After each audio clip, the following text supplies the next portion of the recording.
அருட்பெரும் ஜோதி திருவருட்பிரகாச வள்ளலார் பெருங்கருணை திருவடி மலர்களே சரணம். எல்லா உயிர்களும் இன்புற்று வாழ்க. அருட்பெரும் ஜோதி அருள்ஜோதி டிவி நேயர்களே, உங்கள் அனைவருக்கும் பணிவான வணக்கங்கள். இன்று நம் திருவருட்பிரகாச வள்ளலார் அருடைய திருவருட்பா பாடல்கள் முதல் 5 திருமுறைகள் 6ஆம் திருமுறை எல்லா பாடல்களுமே அற்புதமானவை. இருந்தாலும் அதில் சில பாடல்கள் உள்ளத்தை உருக்குகின்றன.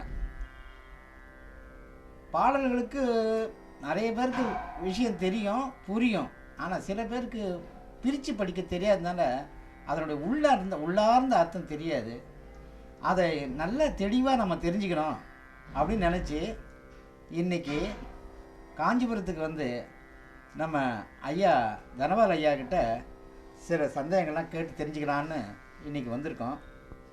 ஐயா வணக்கங்க. வணக்கம். வணக்கம். ஒரு சில பாடல்கள்னால் மனத்தை அப்படியே உருக்குதுங்கய்யா. அந்த பாடல்களுக்கு நீங்கள் விளக்கம் தரணும் அப்படின்றதுக்காக தான் இன்றைக்கி வந்திருக்கீங்க. அவசியம் நீங்கள் தரணுங்க. ரைட், பார்ப்போம்.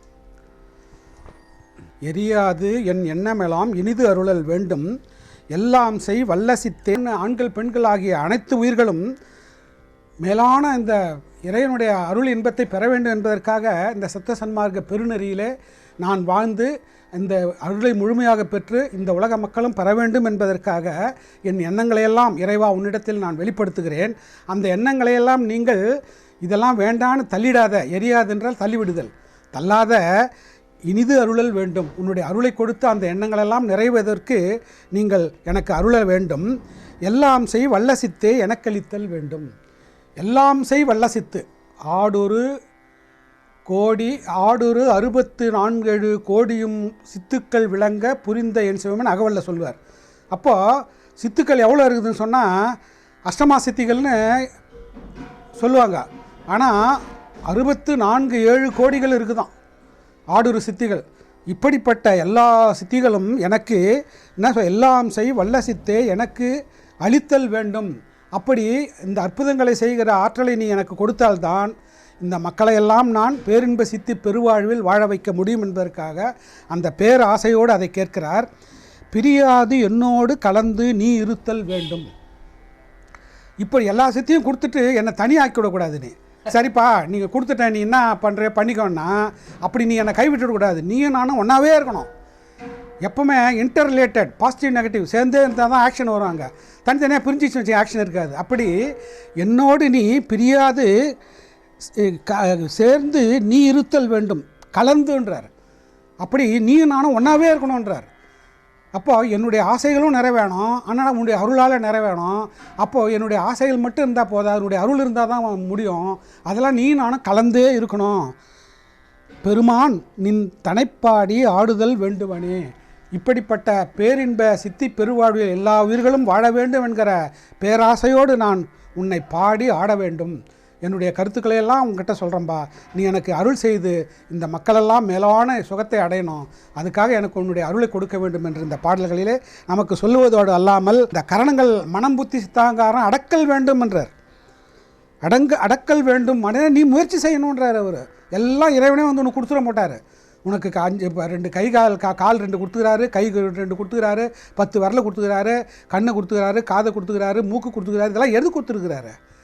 நீ முயற்சி செய்து அடையணுன்றதுக்காக தான். நான் எதுவுமே பண்ண மாட்டேன், எல்லாம் இறைவனே எனக்கு கொடுக்கணும், இறைவா எனக்கு கொடுக்கணும், இறைவா நீ கொடுக்கணும்னு நீ என்ன கத்தனாலும் இறைவன் கொடுக்க மாட்டார்.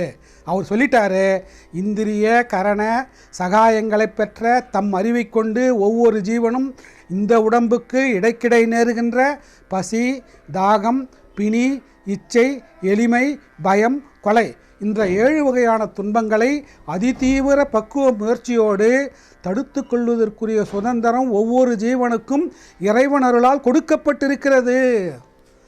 என்ன கொடுத்துருக்கிறார் அவர்? நம்ம பயன்படுத்தணுமா? நம்ம இந்திரிய கரண சகங்கள் பெற்ற நம்ம அறிவை நம்ம பயன்படுத்தணுமா? நம்ம பயன்படுத்தலை. அந்த இந்திரிய கரண சுகத்திலேருந்து என்ன அடையலான்னு தான் பார்க்குற மொழியா, அதை கொண்டு நம்ம என்ன பெறணும்? 5 பேரறிவும் கண்களே கொள்ள அளப்பெரும் காட்சி வளப்பெரும் கருணைன்னு திருநாவுக்கரசர் பாட்டு பாடுறார். 5 பேரறிவும் கண்களே கொள்ளன்றார்.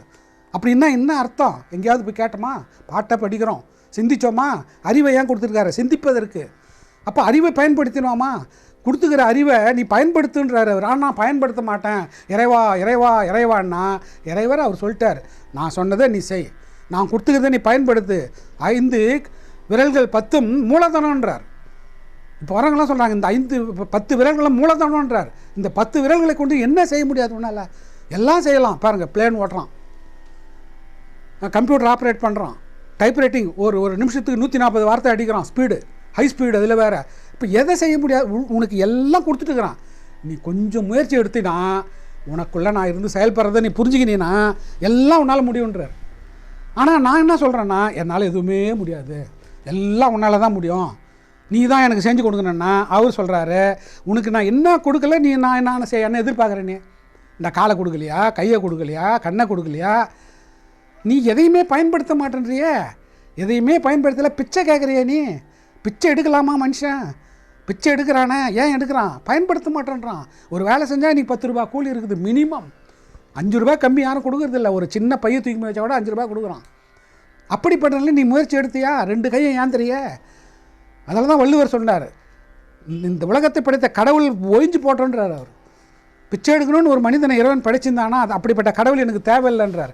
அப்போ ஏன் அப்படியெல்லாம் வருந்துறாங்க? நீ பிச்சை எடுக்கக்கூடாதுன்னு சொல்ல வராங்க, ஆனால் மனிதன் இன்னும் பிச்சை எடுத்துட்டு இருக்கிறானே.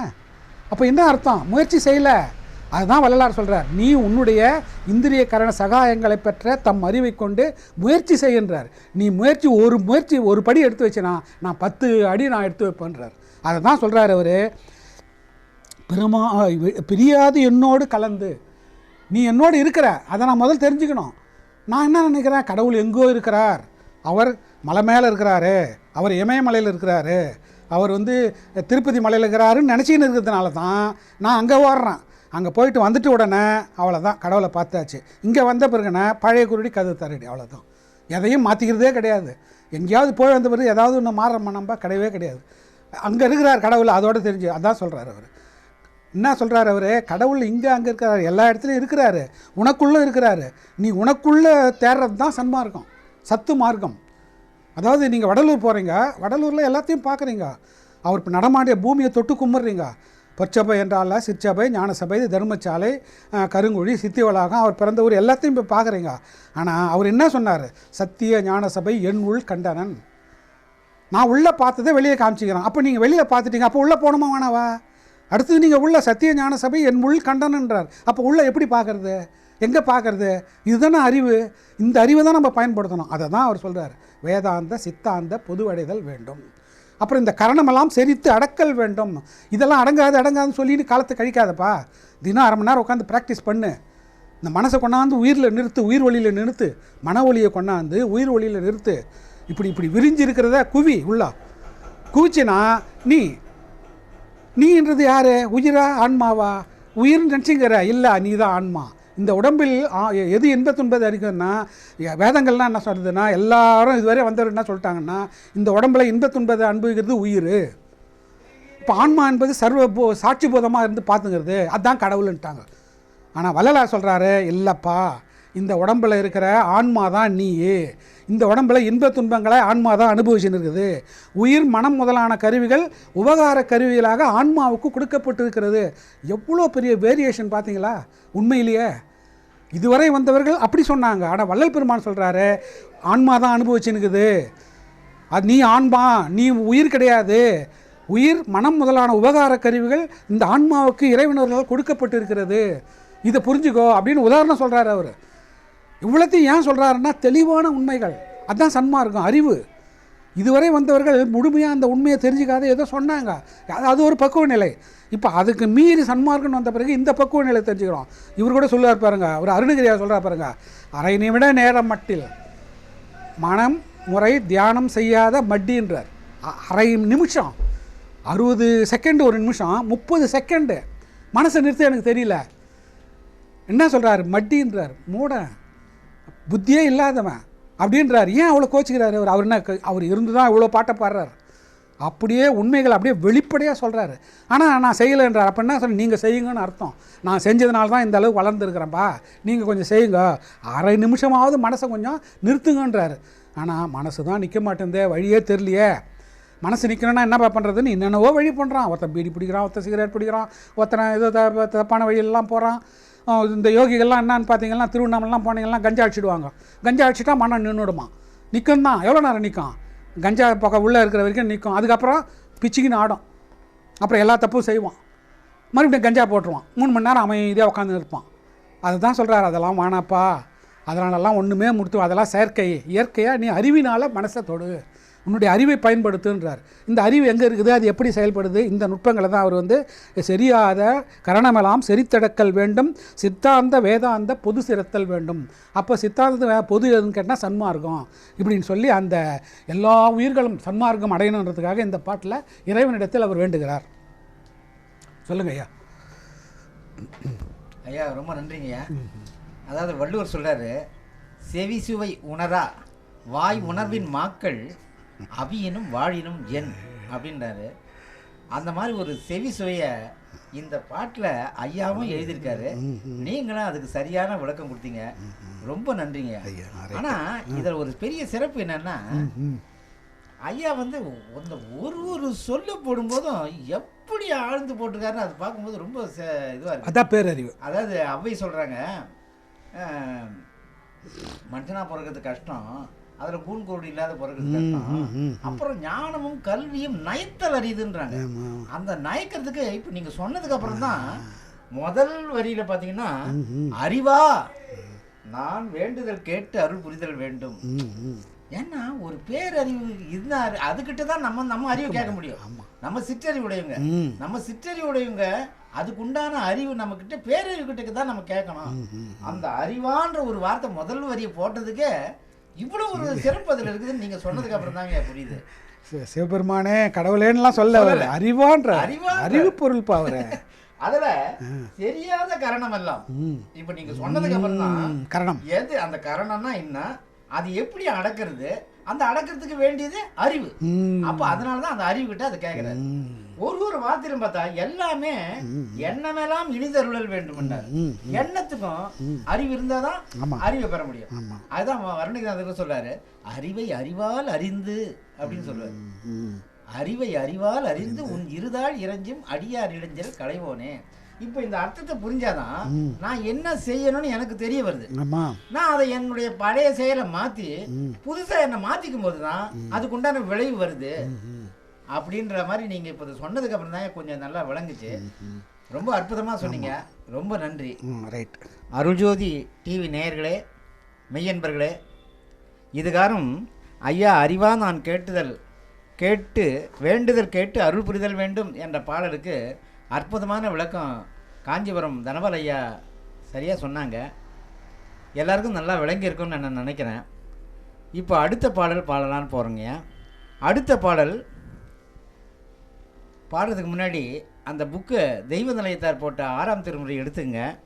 பக்கம் 101, பாட்டு முதல் வரி, அருளா நான் வேண்டுதல் கேட்டு அருள் புரிதல் வேண்டும். பாட்டு நம்பர் 355. அருளா நான் வேண்டுதல் கேட்டருள் புரிதல் வேண்டும், அனுத்துணையும் சினம் காமம் அடையாமை வேண்டும். அனுத்துணையும் சினம் காமம் அடையாமை வேண்டும். மருளாய உலகமெல்லாம் மருள் நீங்கி ஞானமன்றிடத்தே வள்ளல் உனை வாழ்த்திடல் வேண்டும். இருளாமை உறல் வேண்டும் என அடுத்தார் சுகம் வாய்ந்திடல் வேண்டும். அடுத்தார் சுகம் வாய்ந்திடல் வேண்டும். எவ்வுயிரும் இன்பம் அடைதல் வேண்டும். பொருளாம் ஓர் திருவடிவில் உளையாயும் நானும் புணர்ந்து கலந்து ஒன்றாகி பொருந்துதல் வேண்டுவனே. இந்த பாடலில் வந்து இறைவனை வந்து அருளாளன்னு சொல்கிறார் அவர். ஏன்னா இறைவன் அருளை உடையவன், இறைவன் அருட்பெருஞ்சோதியாக இருக்கிறார். அவரிடத்தில் இருக்கிற வெளிப்பாடு என்னன்னு கேட்டிங்கன்னா அருள் அல்லது கருணை. இறைவனிடத்தில் இருப்பது கருணை அல்லது அருள். அந்த அருளை நாம் பெற வேண்டுமானால் நாம் என்ன செய்ய வேண்டும் என்றால் இறைவனிடத்தில் அன்பு செலுத்த வேண்டும். ஜீவன் இறைவனிடத்தில் செலுத்துவது அன்பு, இறைவன் ஜீவர்களிடத்தில் செலுத்துவது அருள் அல்லது கருணை, ஜீவர்கள் இன்னொரு ஜீவனுக்கு செய்வது தயவு. இதுதான் மூணுத்துக்கு இருக்கிற டெஃபினேஷன். தயவு, அன்பு, அருள். இப்போ ஒரு ஜீவன் இன்னொரு ஜீவனுக்கு செய்கிறது வந்து உயிர் இரக்கம் என்கிற தயவு. இந்த ஜீவன் இறைவனிடத்தில் செலுத்துகிற உணர்வுக்கு பெயர் அன்பு. இந்த அன்பு செய்தால் அருளை பெறலாம். அதுதான் சொல்கிறார் அவர். அப்பா அருளா, அருள் பொருந்திய இறைவனே, அருட்பெருஞ்சோதி, ஜோதி பெருஞ்சோதி, அருள் பொருந்திய பெருஞ்சோதி இறைவனே அருளா, நான் வேண்டுதல் கேட்டு அருள் புரிதல் வேண்டும். என்னுடைய வேண்டுதலை நீ தயவு செய்து கேட்டு எனக்கு உன்னுடைய அருளை வழங்க வேண்டும். அணுத்துணையும் சினம் காமம் அடையாமை வேண்டும். அதாவது சினம் காமம் இதை பற்றி நம்ம கொஞ்சம் செஞ்சிடணும். சினம் என்றால் கோபம், காமம் என்றால் சிற்றின்பம். அணுத்துணையம்ன்றார் வள்ளல் பெருமான். சொல்கிறாரு, யார் இப்போ வந்து சன்மார்க்கத்திற்கு தகுதியுடையவர்கள்னு ஒரு டெஃபினேஷன் கொடுக்கார். சமய மதங்களை பற்றற கைவிட்டவர்களும்,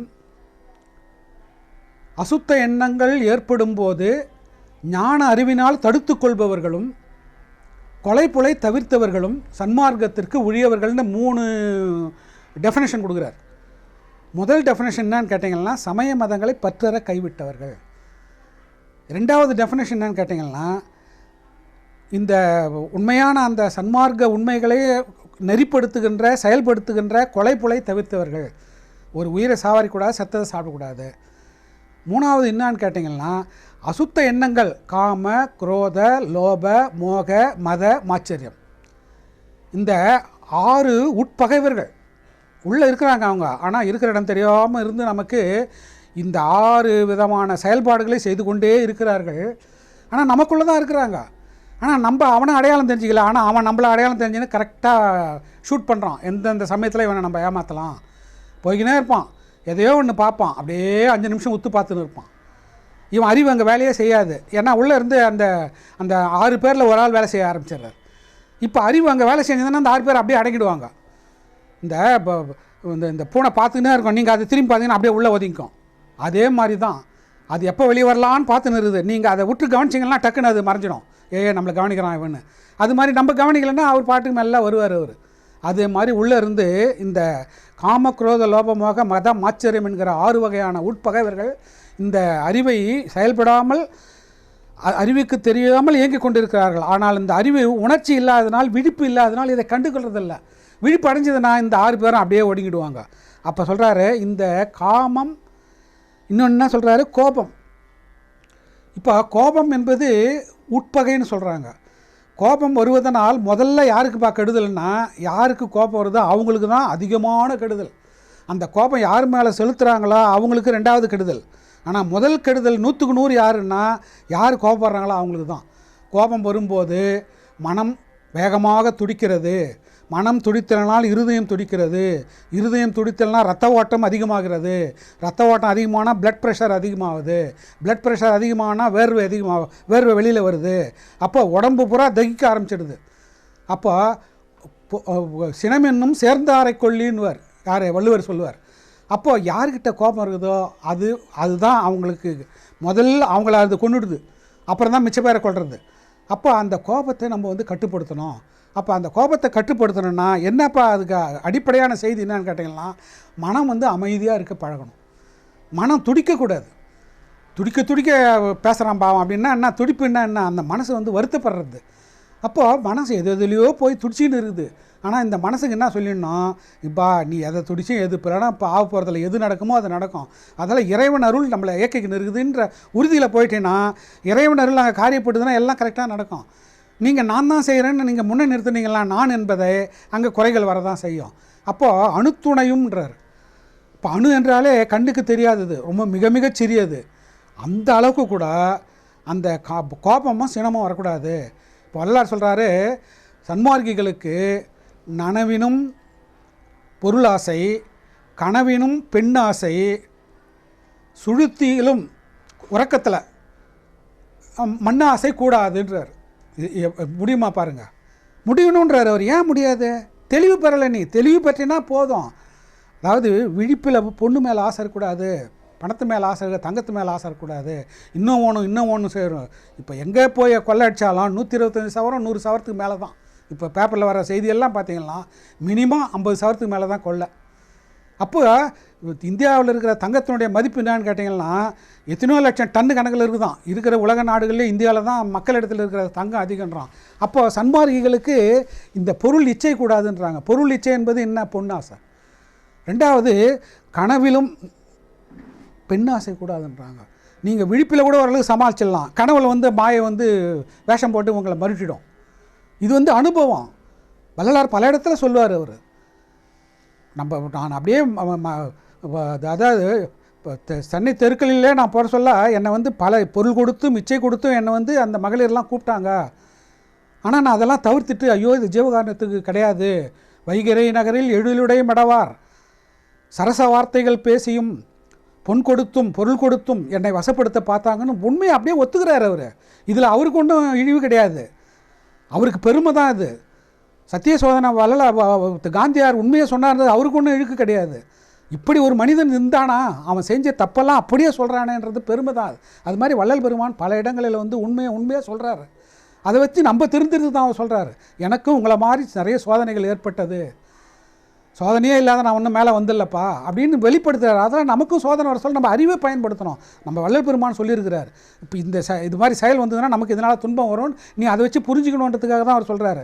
அப்போது கனவிலும் பெண் ஆசை, சுழுத்தியிலும் உறக்கத்திலும் மண் ஆசை, இது கூடாது அப்படின்றார். அப்போ இந்த 3 ஆசைகளிலிருந்து நாம் விடுபட வேண்டும். இந்த இடத்துல என்ன சொல்கிறாருன்னா அணுத்துணையும்ன்றார். கண்ணுக்கு தெரியாத அளவு கூட இந்த காமமும் கோபமும் வரக்கூடாதுன்றார். இந்த உயிர்களுடைய இயக்கத்துக்கே எது காரணம்னா காமம், அந்த உடல் மேல் இருக்கிற இச்சை, அந்த சதை பற்று காரணமாக தான், சிற்றின்பத்தின் காரணமாக தான் எல்லா உயிர்களும் மறுபடியும் பிறக்கணும், அனுபவிக்கணும், இதை அனுபவிக்கணும், அதை அனுபவிக்கணும். அதில் ஆரம்பிக்கிறது தான் மிச்ச 2 ஆசையும் கூட சேர்ந்துக்குது. அப்போது அதை தான் அந்த ஓஷோ கூட சொல்லுவார், அந்த இந்த சதை மேலே இந்த உடல் மேலே இருக்கிற ஆசையை பற்று இருக்கிறது ஒரு நிலைன்னா, இன்னொரு உடல் மேலே இருக்கிற ஆசை இருக்கிறது அதை விட கஷ்டம். அதனால் அதுக்கு ட்ரைனிங்கெல்லாம் கொடுக்குறாரு அவர். அதில் தான் அவர் செக்ஸ் சாமியார்னு சொல்லுவாங்க. ஏன்னா அந்த நுட்பம் அது மாதிரி இருக்குது. ஆனால் வள்ளல் பெருமான் அதெல்லாம் சொல்லலை, அறிவினால் தெளியுங்கன்றார் அவர்.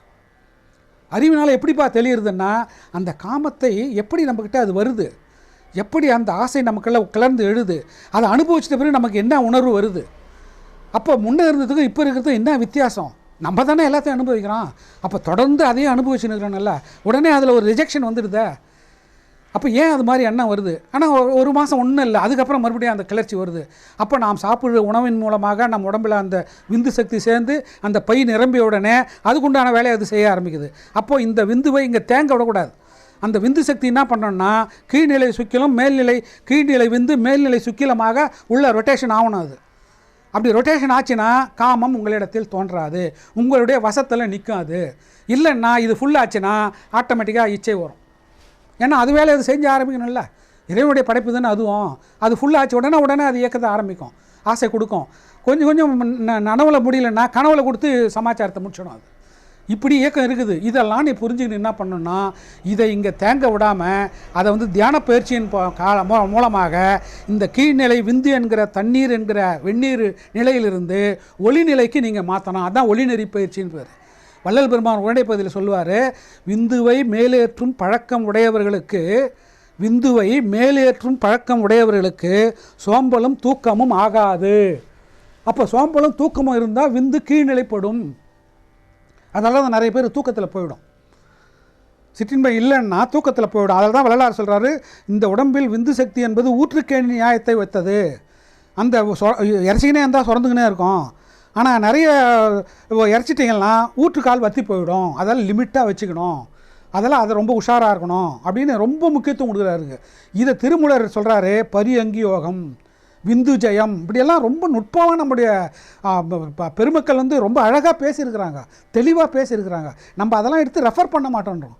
விந்து ஜெயம்னு ஒரு திருமூலர் திருமந்தத்தில் ஒரு சப்ஜெக்ட் இருக்குது.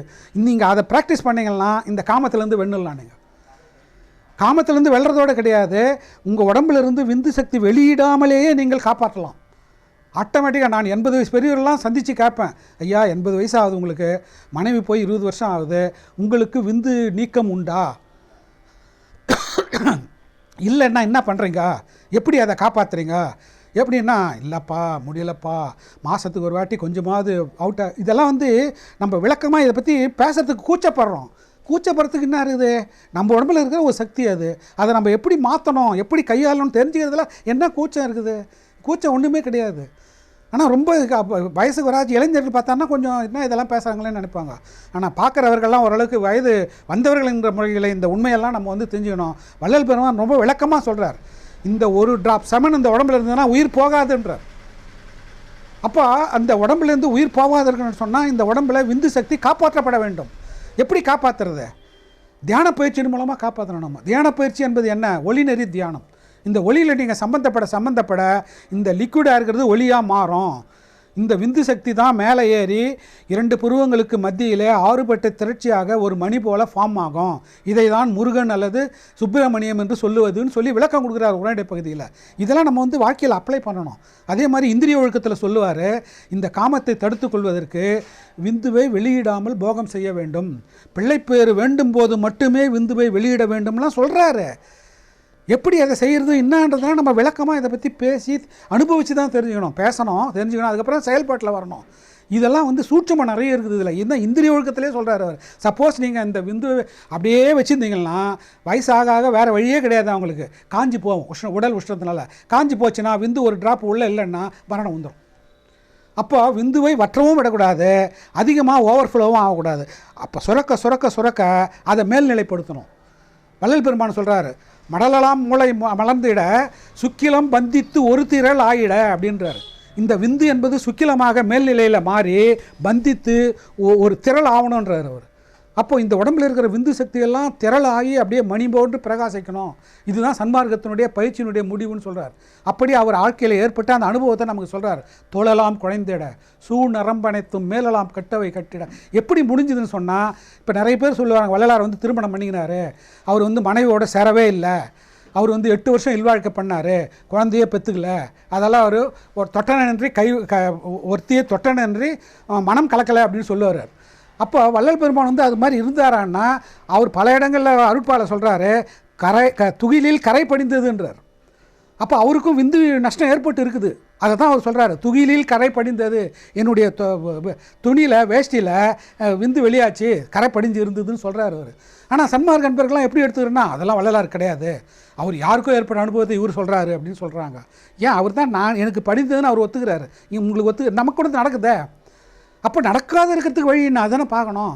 இப்படி உங்களை போல தான் நானும் இருந்தேன், ஆனால் அது வெளிப்படாமல் இருக்கத்தக்க பயிற்சி முறைகளை நான் செய்து கீழ்நிலை சுக்கிய விந்துவை மேல்நிலை சுக்கிலமாக மாற்றிக்கொண்டேன். இந்த மாற்றிக்கொண்டது ஏற்பட சன்மார்க்கத்தில் ஆயுள் விருத்தி ஆகும்.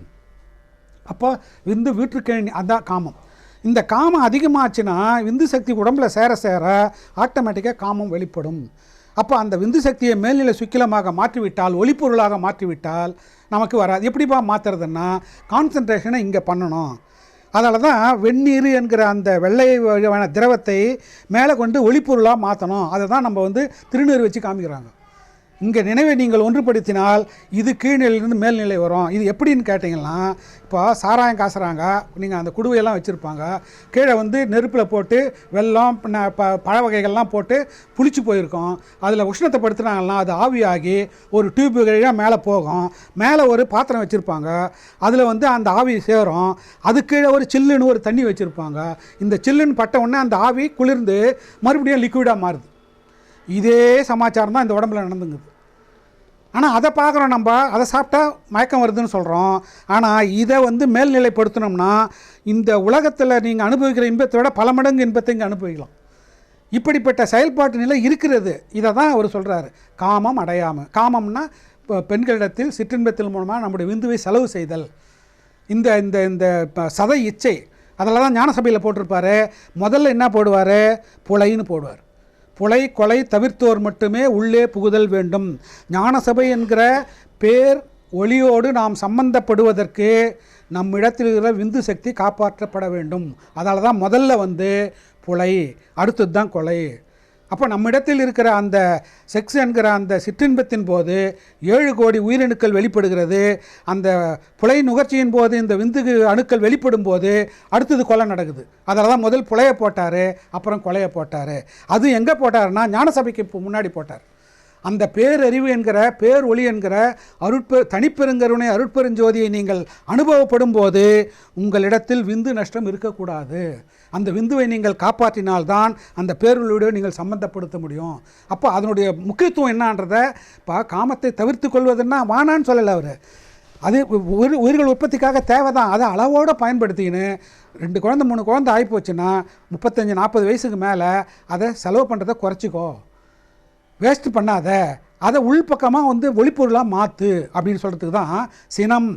சினமும் அதே மாதிரி உடம்பை வந்து அழிக்குது, உடம்பு உள்ளுறுப்புகளை கெடுக்கிறது. அதனால் கோபப்படாது. வள்ளுவர் சொல்கிறார், இணரெறி தோய்வண்ண இன்னா செய்யணும் புணரின் வெகுளாமை நின்று. இணர் எரிந்து கொண்டிருக்கிற நெருப்புக்கட்டையை கொண்டு வந்து உன்னுடைய சதையில் ஒருத்தன் வச்சு தீச்சான்னா கூட நீ கோபப்படாது, அதாம்மா நல்லதுன்னு சொல்கிறார். இது என்ன முடியுங்களா அப்படின்னு கேட்டால் ஏன் முடியாது? எல்லாம் பயிற்சி தான். ஏன் முடியாது? முடியும். அந்தளவுக்கு நம்ம மனசை வசப்படுத்தணும். அறிவுபூர்வமாக இயங்கணும்னா அவன் என்ன இப்போ எவ்வளோ ஆப்ரேஷன்லாம் நடக்குது, எல்லாம் மயக்கம் கொடுத்து நடத்துகிறாங்க. இப்போ ரமணர்கிட்ட போய் புற்றுநோய் வந்துடுச்சு, கையில் ஆப்ரேஷன் பண்ணுன்றாங்க, மயக்க மருந்து கொடுக்கணுன்றாங்க. அவர் என்ன சொல்கிறார்? எனக்கு மயக்க மருந்து கொடுக்காதுங்க, நான் வந்து மனத்தை கட்டுப்படுத்தி இருக்கிறேன், அதெல்லாம் எனக்கு இந்த உடல் உணர்ச்சி எனக்கு தாங்காது, நீங்கள் செய்யுங்கன்னாரு. ஒரு 5 நிமிஷம் டைம் கேட்டார். உடனே உணர்வை உள்ளே திருப்பிக்கினார். உடனே வெட்டி எடுத்து சதையெல்லாம் சுத்தம் பண்ணி எல்லாம் பண்ணுறாங்க. ஒரு அசைவு கூட இல்லை கையில். மனிதர்களால் முடிஞ்சு இருக்குது. ஏன் நம்மளால் முடியாது? பயிற்சி இல்லை நம்மக்கிட்ட, அந்த உணர்வுபூர்வமான அனுபவம் இல்லை. அதை தான் அவர் சொல்கிறாரு, இதெல்லாம் இருக்குதுப்பா, கொஞ்சம் அகமுகத்தில் போகிறங்க, புறத்துலேயே இருக்காதுங்க. அதனால தான் சினம் காமம் என்பது இந்த வகையில் நம்ம நஷ்டப்படுத்தி கொண்டிருக்கிறது. இந்த நஷ்டத்தை நீங்கள் தவிர்த்துக்கினா தான் பேரின்ப லாபத்தை பெற முடியும். அணுத்துணையும் சினம் காமம் அடையாமை வேண்டும். மருளாய உலகமெல்லாம் மருள் நீங்கி. இந்த உலகம் எப்படி இருக்குன்னா மருள் என்கிற இருட்டில் இருக்குதான். இருள் மருள், மருள்னா தெளிவின்மை. இருள் என்பது இருட்டில் இருக்கிறது. மருள்னா கொஞ்சம் வெளிச்சம் இருக்குது, ஆனால் என்னான்னு தெரியல. சரியா? ஆபா கொஞ்சம் வெளிச்சம் இருக்குது, அது என்ன கயிறா பாம்பான்னு தெரியலப்பா, அதுதான் மருள். அது கயிறாக கூட இருக்கலாம், ஆனால் கிட்ட போய் பார்த்தா தான் தெரியும் அது கயிறா பாம்பான்னு. அசைஞ்சதுன்னா அது பாம்பு, அசையாது இருக்குதுன்னா அது கொஞ்சம் ஒரு கொம்பை வச்சு அப்படி அசைச்சு பார்க்கணும். ஓ அசையலை, அப்போ இது கயிறு. அதுதான் மருள், தெளிவின்மை. இருள் என்பது முழு இருட்டு. ஆனால் இந்த உலகத்தில் இருக்க மக்கள்லாம் எப்படி இருக்குன்னா மருளாய உலகமெல்லாம் மருள் நீங்கி இப்போது தெளிவற்ற தன்மையில் இருக்குது. இந்த தெளிவற்ற தன்மையில் இருப்பதெல்லாம் இந்த அறிவு வந்து பல திசைகளிலே சென்று அறிவு அழிந்து கொண்டு இருக்கிறது. அறிவு வந்து இவன் ஆக்க உணர்வுக்கு பயன்படுத்தலை, இவன் அழிஞ்சு போகிறதுக்கு தான் அறிவை பயன்படுத்துகிறான். ஆனால் இந்த அறிவு என்பது அந்த மருள் என்கிற மயக்கத்திலிருந்து நீங்க வேண்டுமானால் மருள் நீங்கி உலகமெல்லாம் ஞான மன்றிடத்தே வள்ளல் உனை வாழ்த்தியிடல் வேண்டும். ஞான மன்றிடம், ஞான சபை. ஞான சபை என்றால் என்ன? பொற்சபை, சிற்சபை, ஞான சபை. இந்த ஞான சபை என்பது கிளைச்சபைகள் 2 உடையது, பொற்சபை சிற்சபை. இந்த ஞான சபை என்கிற அந்த பேரறிவிலே பேர் ஒளியிலே இந்த உலகத்தில் இருக்கிற எல்லா மக்களும் கண்டு அந்த பேர் ஒளியை மன்றிடத்தே வள்ளல் உண்மையான கடவுள் அருட்பெருஞ்சோதி என்பதை உணர்ந்து வாழ்த்தியிடல் வேண்டும், உன்னை வாழ்த்த வேண்டும். இருளாமை உரல் வேண்டும். இப்போ முதல் மருளை சொல்லிட்டாரு, அடுத்தது இருளுக்கு வராரு. இப்போ மருளில் இருக்கிறவங்க தெளிவின்மையில் இருக்கிறாங்க, இருளில் இருக்கிறவங்க ஒன்றுமே கிடையாது, ஒரு இருட்டு தான். ஆதிகால மனிதன் என்னன்னா இருட்டு வந்ததுன்னா போய் குகையில் ஒழிஞ்சிப்பான், மரத்த மேலே ஏறி ஒழிஞ்சிப்பான், இப்படி தான் பயந்து பயந்து வாழ்ந்தான். அப்போ வெளிச்சம் வர சொல்ல அப்பா என்ன இருக்குதுன்னு தெரியுது, ரைட்டு கீழே வந்து பார்க்குறான், பாம்பு போதா, இந்த பக்கம் நரி இருக்குதா, அந்த பக்கம் இப்போ சிங்கம் இருக்குதான்னு. அப்போ அவன் என்ன பண்ணான், அந்த வெளிச்சம் வந்த உடனே சூரியனை பார்த்து, அப்பா இந்த சூரியன்லாம் நம்ம இந்த அளவுக்கு மகிழ்ச்சியாக இருக்க முடியாதுன்னு சூரியனை கும்பிட ஆரம்பித்தான். இரவு வரும்போது சந்திரனை கும்பிட ஆரம்பித்தான். அதுக்கப்புறம் நெருப்பு கண்டுபிடித்த பிறகு அக்னியை வளர்த்து அதனுடைய பாதுகாப்பிலிருந்து நெருப்பு வணங்க ஆரம்பித்தான். அப்படி நம்முடைய முன்னோர் வழிபாடு ஒளி வழி தான். ஆனால் புறத்தில் வழியை வழிபட்டாங்க. இப்போ வள்ளலார் என்ன சொல்கிறாரு, இந்த புறத்தில் வழிபடுகிற நிலை விட்டு அகத்துக்கு வாருங்கள்ன்றார். இந்த அகத்தில் எது சூரியன், எது சந்திரன், எது அக்னி, எது நட்சத்திரம், இந்த 4 ஒளியில் இந்த உடம்பில் இருக்கிறதுக்கு வாங்க, இதாங்க ஒளி நெறி. வேறு ஒன்றும் ரகசியமே கிடையாது. புறத்தில் இருந்து அகத்துக்கு கொண்டாந்தார். ஏன்னா அண்டத்தில் இருப்பதே பிண்டம், பிண்டத்தில் இருப்பதே அண்டம் அறிந்துதான் திருமூலர் சொல்லிட்டார். அப்போ அவர் சொல்கிறாரு, இருளாமை உரல் வேண்டும், என்னை அடுத்தார் சுகம் வாய்த்திடல் வேண்டும். எவ்வளோ பெரிய கருணை பாருங்கள் அவருக்கு. என்னை யார் சார்ந்து இருக்கிறார்களோ அவங்களுக்கு எப்பவுமே சுகமாக இருக்கணும்பா. என்னை அடுத்தார் சுகம் வாய்த்திடல் வேண்டும். இப்போ வள்ளல் பெருமானை அடுத்தவர்கள் சுகம் வாய்த்திடல் வேண்டும். இந்த படிக்கிறவங்க யாரோ பூர்வ புண்ணியம் இருந்தால் தாங்க இந்த பாட்டே படிக்க முடியும். இந்த அருட்பா கையில் இருக்குதுனாலே பூர்வ புண்ணியம் பெற்றவர்கள்னு அர்த்தம். இப்போ இதை படிக்கிறவங்க பாருங்கள், என்னை எடுத்தார், நான் படிக்கிறேன், என்னை எடுத்தார் சுகம், ஐயா படித்தார் மணி ஐயா, என்னை எடுத்தார் சுகம் வாய்த்திடல் வேண்டும். கண்டிப்பாக அது வாழ்க்கையில் நடந்துன்னு இருக்குது, நாங்கள் அனுபவிச்சுன்னு இருக்கிறோம். யார் யார் அவர் அடுத்துருக்கிறாங்களோ அவங்கெல்லாம் சுகம் பெற்றுன்னு தான் இருக்கிறாங்க. இது வந்து நடைமுறை வாழ்க்கை இது. ஏன்னா அவர் சும்மா கிடையாது, அப்பா இந்த நல்ல விஷயம் இருக்குதுப்பா, இதை போய் கேளுப்பா, இங்கே வாங்க சார், கொஞ்சம் இதை கேளுங்க சார், உங்கள் வாழ்க்கையில் எவ்வளோ பார்த்துருப்பீங்க, வள்ளல் பெருமானை பற்றி கொஞ்சம் தெரிஞ்சுக்காங்க, அவரோட ஒளி நெறியை பற்றி கொஞ்சம் தெரிஞ்சுக்காங்க அப்படின்னு அவர் யார் யார் அடுக்கிறாங்களோ இல்லை இவரை யார் யார் விரும்பி வராங்களோ அவர்கிட்ட இவர் வந்து கம்பல் பண்ணுறார். ஏன் அவர்கள் இந்த சுகத்தை பெற வேண்டும், நான் பெற்று அனுபவிச்சுங்கிறேன்னே. அப்போ பாருங்கள், இப்போ வள்ளலார் யார் யார் எடுக்கிறாங்களோ அவங்க சுகம் பெறாங்க, அவங்களை அடுத்தவர்களெல்லாம் சுகம் பெறாங்க. இதுதான் அவர் சொல்கிறாரு, என்னை எடுத்தார் சுகம் வாய்த்திடல் வேண்டும், இருளாமை உடல் வேண்டும், என்னை எடுத்தார் சுகம் வாய்த்திடல் வேண்டும், எவ்வுயிரும் இன்படைதல் வேண்டும். பாருங்கள், என்னை எடுத்தார் அப்படின்னா நிறைய பேர் அடுக்க மாட்டாங்க. அது என்னவோ கடவுளாம் ஏதோ முக்காடு போட்டுங்க தான், அது ஒரு சாமியா, அது என்ன இப்போ ஆம்பளையா பொம்பளையானே தெரியலலாம். என்கிட்ட வள்ளலாருடைய படத்தெல்லாம் கொண்டாந்து எங்கள் சன்மார்க்க சங்கத்தில் கொடுத்துருவாங்க. என்னங்க பெரிய ஞானியாச்சே இவர் அப்படின்னா, எங்கள் பெரியவங்க சொல்கிறாங்க இது முக்காடு போட்ட சாமி வீட்டில் இருக்கக்கூடாதான். முக்காடு வெள்ளை துணி முக்காடு போட்டுங்கிறாங்கல்ல, அது எதை குறிக்கும், அமங்கலத்தை குறிக்கும். அதனால் இந்த முக்காடு போட்ட சாமி வெள்ளை துணி போட்டுங்க வீட்டில் இருக்கக்கூடாதான், இதை வானான்றாங்கன்னு கொண்டாந்து என் சங்கத்தில் கொடுத்துருவாங்க.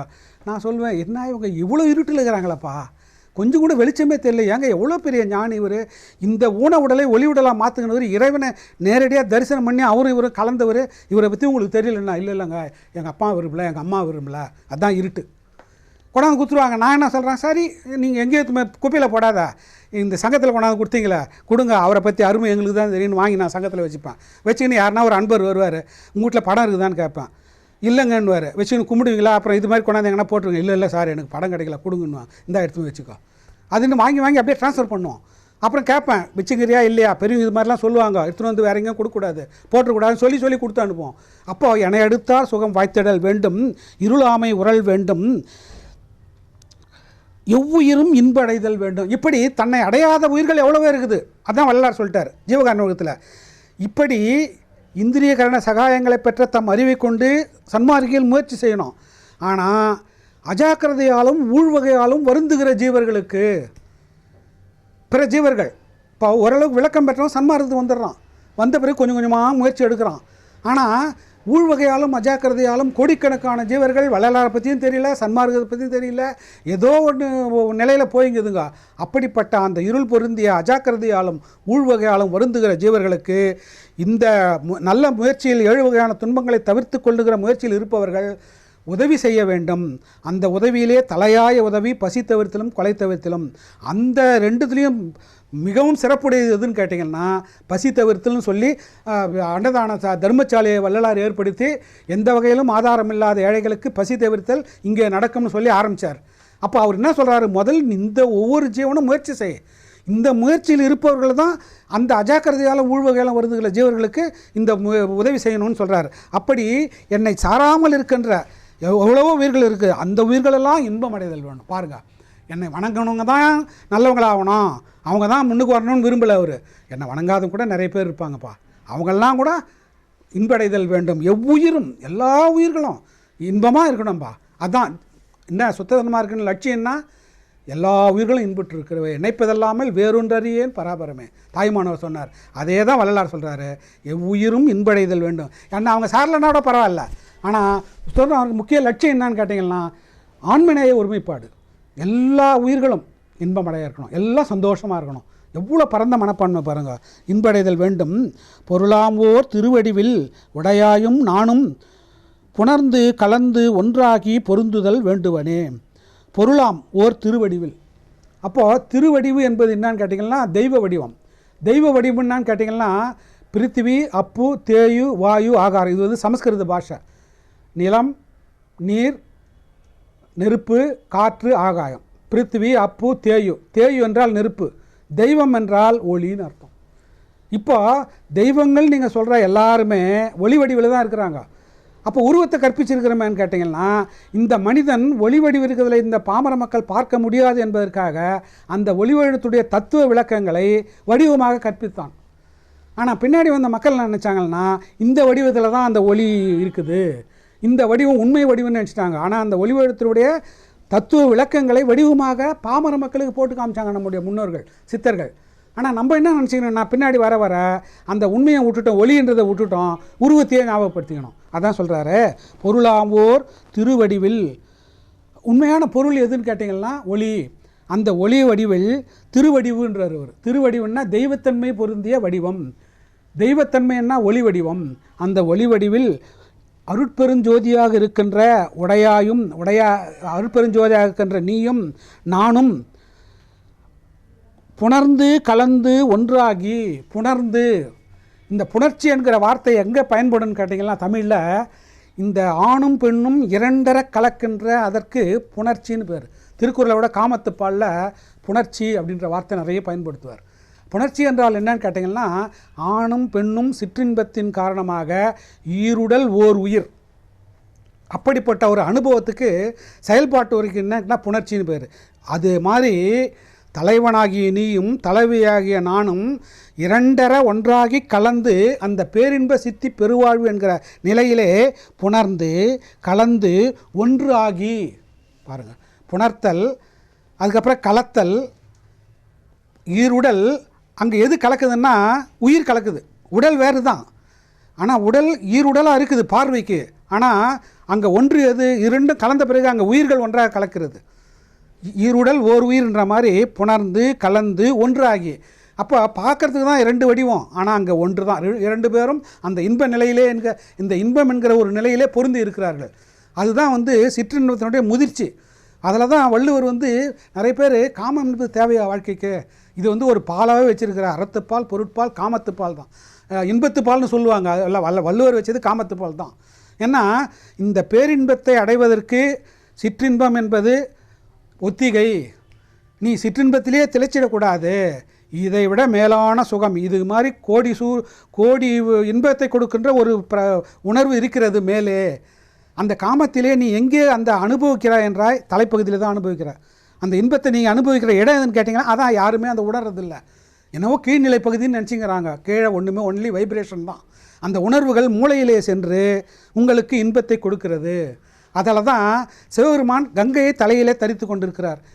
உடனே நம்பால் என்ன சொல்கிறான், பார்வதி ஒரு பொண்டாட்டி, கங்கை ஒரு பொண்டாட்டின்றான். இதெல்லாம் பின்னாடி அறியாமையில் வந்த விளக்கங்கள். ஆனால் உண்மையான கங்கைக்கு விளக்கம் என்னென்னா கம் ப்ளஸ் கை. கம் என்றால் தலை, கை என்றால் அனுபவம், தலை அனுபவம். கங்கையை சிவபெருமானிச்சுன்னா அவர் அந்த தலைப்பகுதியிலே ஒரு அனுபவத்தை பெற்று, அதில் தான் அவருக்கு சிவபெருமான். அந்த மேலான இன்பத்திலே அவர் இருக்கிறார். அதை நமக்கு அடையாளம் போட்டு காமிச்சாங்க. மேலான தலை அனுபவத்தை நீ பெற வேண்டும். அப்போ இந்த தலையில் என்னப்பா அனுபவம் இருக்குதுன்னா சிற்றின்பம் முதல் கொண்டு பேரின்பம் வரையில் நீங்கள் அனுபவிக்கின்ற அந்த அனுபவங்கள் பூரா இந்த தலைப்பகுதியில் தான் இருக்குது. இதுதான் ஞானசபை.